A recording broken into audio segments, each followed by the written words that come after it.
Welcome to Marvelicious Toys. We bring you news and reviews of Marvel toys, statues, and more. Because not all Marvel collections can be bagged and boarded. They're not just toys, they're Marvelicious. Now, Misty Knight, she's kind of a character I wasn't familiar with until pretty recently. They relaunched the Heroes for Hire comic, and she was absolutely great in it. I loved that relaunched comic. But I looked her up, and her style does completely match her origin. She's from 1975, and that was my question, is late 70s? I mean, it's basically Foxy Brown the action figure, right? Yeah. I mean, giant fro, bodysuit. It's a blaxploitation hero for Marvel Comics. But I think she's one of the most badass looking women we got, though. Oh, yeah. I'm not saying she's not badass. I'm just saying she's totally 70s. Oh, yeah. Oh. I mean, you can easily tell in Marvel, there's like this big, huge, thick dividing line between the characters that came out in the 70s versus everything after that. Yeah. Huge. I mean, this is the time when they also came up with Luke Cage and his tiara. Mm-hmm. I think she's pretty badass.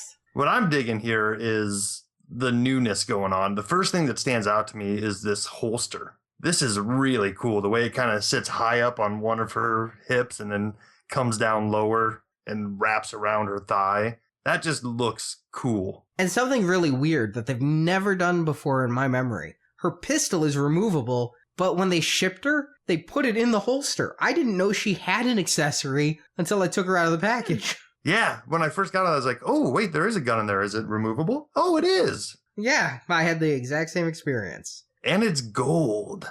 It's a gold 6-shooter revolver, which seems to be new. This doesn't feel like a gun that we've seen in the Marvel line before. I honestly can't remember. And I mean, it feels like 6-shooters would be pretty common, but I can't remember.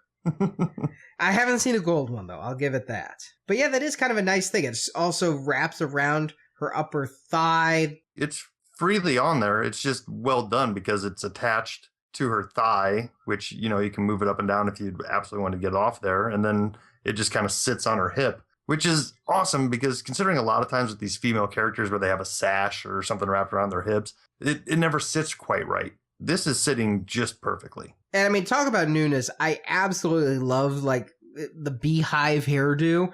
I mean, you can see what they did is they glued an extra piece onto the female head, and it just is tremendously awesome. I guess that may be a manufacturing reason for doing that, because I think this head is all new with the big gold hoop earrings, too. Oh, yeah. Completely new head. Yeah, it pops right off. Her hair is just amazingly fabulous. I love it. Because usually we just get the stiff hair that doesn't move, and she's got a great headband. It's very stylish.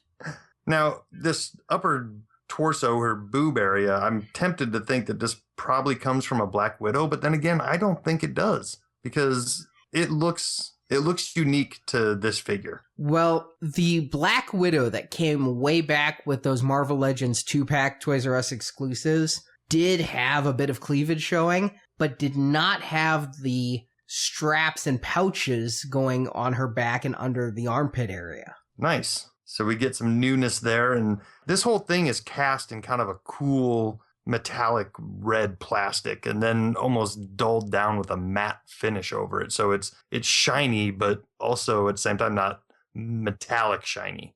And it's nice and consistent throughout. Like her entire body, her arms, her legs, it's like a big red jumpsuit with black gold trim in places. Yeah, I mean, they could have done more detail with her. They could have added her knee pads that she had and some things, but obviously these are reused legs, and that makes everything below that chest portion kind of plain.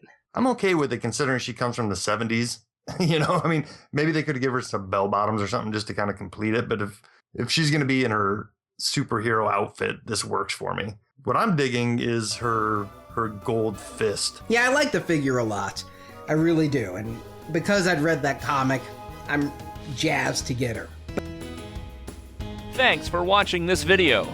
You can see full episodes of Marvelicious Toys with more collecting news and reviews at marvelicioustoys.com. We also have thousands of toy and collectible photos in our photo gallery. If you enjoyed this video, please subscribe to our YouTube channel. Until next time, make mine Marvelicious.